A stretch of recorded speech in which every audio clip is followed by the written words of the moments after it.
בסרטון הזה אני אראה לכם מה זה הערות PDF ואיך משתמשים בהם. אז קודם כל, קובץ PDF זה בעצם קובץ שהוא קובץ סגור, אי אפשר לערוך אותו, אי אפשר לשנות, להזיז אובייקטים, והוא מיועד לזה שהוא יישאר קבוע ולא משתנה. בשביל להשתמש בקובץ לדפוס או לדיגיטל, כל אחד לפי המטרה שלו. בדרך כלל אחרי שהקובץ מוכן, אז כדאי לעבור על הקובץ כדי לראות שאין טעויות אחרונות, או לפעמים כשרוצים להוציא הדפסה שנייה או משהו כזה, רוצים לעבור שוב, ואז הרבה פעמים קורה שיש טעויות. אז אם מדובר בכמה טעויות בודדות, אפשר פשוט לשלוח תיקונים במייל או משהו כזה, אבל מה קורה כשמדובר ב-20, 50 או 200 תיקונים קטנים לאורך כל הספר? במקרה כזה משתמשים בדבר שנקרא הערות PDF. אז איך משתמשים בהערות PDF? קודם כל מורידים את התוכנה Acrobat Reader.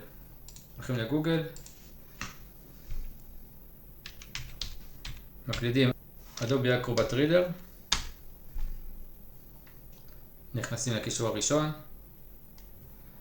ומורידים את ה-V מהדבר הזה כדי שלא יתקינו לנו עוד איזה תוכנת אנטיווירוס שאנחנו לא צריכים אותה עכשיו, ולוחצים על הורדה, שומרים את הקובץ ומפעילים אותו. אצלי זה כבר מותקן, אבל מי שאין לו את התוכנה אז הוא פשוט יתקין את התוכנה הזאת. אחרי שמסיימים להתקין, מומלץ מאוד ללכת להגדרות Windows,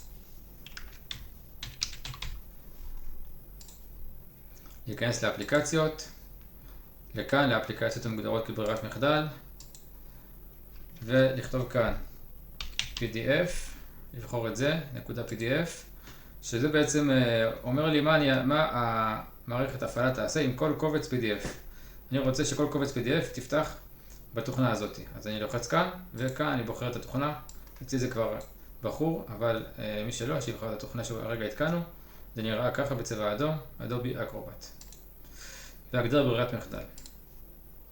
למה אנחנו משתמשים דווקא בתוכנה הזאת? התוכנה הזאת יוצרה על ידי חברת אדובי. זאת החברה שבעצם המציאה את השם קובץ הזה PDF, וכל מה שנעשה בתוכנה הוא על פי התקן שלהם, ולכן יש סיכוי גבוה שלא יקרו שום באגים ושום דברים אחרים. אוקיי, התקנו, פתחנו את הקובץ, עכשיו אנחנו עושים את ההערות. אז ההערות נמצאות בסרגל כלים הזה בצד שמאל, בלחצן הזה. יכול להיות שיש לכם גרסה שהיא קצת יותר ישנה של התוכנה, ואז זה יהיה בסרגל כלים כאן למעלה.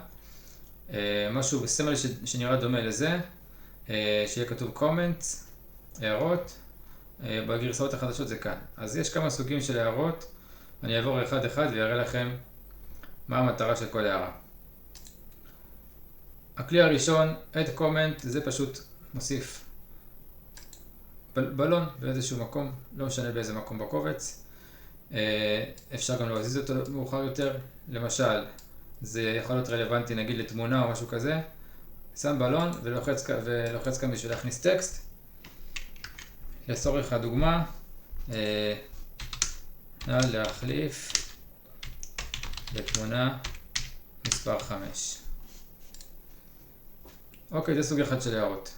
שלושת ההערות הבאות זה בעצם הערות שמקושרות לטקסט. למשל, replace selected text. זה בעצם החלפת טקסט. אני בוחר איתה טקסט בתוך הקובץ, למשל את זה, ולמשל כותב פה 3. המעצב לבד מבין שבעצם אני מחליף את המילה 2 במילה 3. כלי נוסף, insert text. להכניס טקסט בין מילים. אני שם פה למשל את הסמן, שם קליק ומכניס את הטקסט שאני רוצה להכניס. וזה ממש מובן שזה בין המילים. הכלי הבא זה הערת טקסט. אני חושב שזה די מיותר, אבל מי שרוצה להשתמש בזה, ככה משתמשים בזה, פשוט מסמנים, ובעצם עושה פה סוג של תיבת טקסט שאפשר להכניס מה שרוצים, ולא רק להכניס, אלא גם לעצב את זה באיזה פונט שרוצים, באיזה צבע. אני לא מבין למה כל כך צריך את זה, אבל מי שרוצה להשתמש זה גם אפשרי.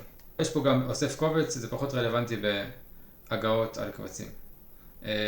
יש פה עוד כלים. כלי אחד זה להדגיש. זה בעצם שם מרקר, אוקיי? למשל, אני יכול להדגיש כמה טקסטים ולכתוב הערה כזאתי.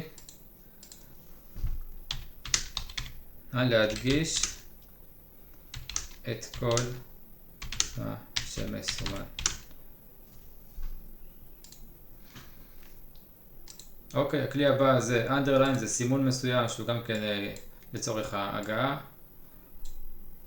והדבר הבא זה קו חוצה. עכשיו, כל ההערות שהכנסתי פה הן גם נמצאות בצורה יותר מסודרת בחלונית הזאת, comments, אוקיי? יש פה 12 הערות, אחד אחרי השני בקובץ, בעמוד הזה, אחד אחרי השני. שימו לב שבכל אחד מהם, חוץ מהסימון, גם אלה שהם רק עם סימון, אני יכול להוסיף פה גם טקסט, אוקיי? נא למחוק. למרות שזה די ברור שלי למחוק, אבל לפעמים אפשר להכניס טקסט שקשור לזה או משהו, הוראות יותר מקיפות. עכשיו, גם הדברים שכבר עשיתי, אני יכול ללחוץ פה על תפריט ולערוך את זה מחדש, או למחוק וכולי. למשל אני רוצה למחוק את זה, אז אני מחק. יש פה עוד כלים של ציור חץ, אפשר לקבוע לו את הצבע, או צורות אחרות. זה פחות רלוונטי להגעות, אבל מי שרוצה להשתמש, אפשר גם להשתמש בזה. לא לשכוח אחרי שעושים את כל ההערות של הספר, לעשות שמירה, כדי שזה יישמר על הקובץ. אחרי שעושים שמירה, שולחים את זה למעצב, ואז הוא יכול לעבוד על הקובץ בצורה יותר נכונה. עוד דגש אחד, שבאמת צריך לשים לב, כל ההגעות שקשורות לטקסט מסוים, מאוד מומלץ להשתמש בהערות שמקושרות לטקסט, שזה זה וזה. אוקיי? שבעצם אני מדגיש איתם טקסט. אני לא יכול אחרי זה להזיז אותם, ואין פה שום טעות שזה יכול לזוז במילה אחרת, אלא זה מקושר לטקסט. לא להשתמש בהגעות, למשל בבלון. לא כדאי לעשות נגיד כאן, למחוק מקף. זה לא כל כך קשור, כי אז הדבר הזה בטעות מישהו יכול להזיז אותו לכאן, ואז זה לא ימלא את הצורך שלו. אוקיי, אם זה משהו שהוא קשור לטקסט, אז להשתמש בהערות האלה. ואם זה משהו שהוא הוראה כללית, אז באמת אפשר להשתמש בבלון. בהצלחה רבה.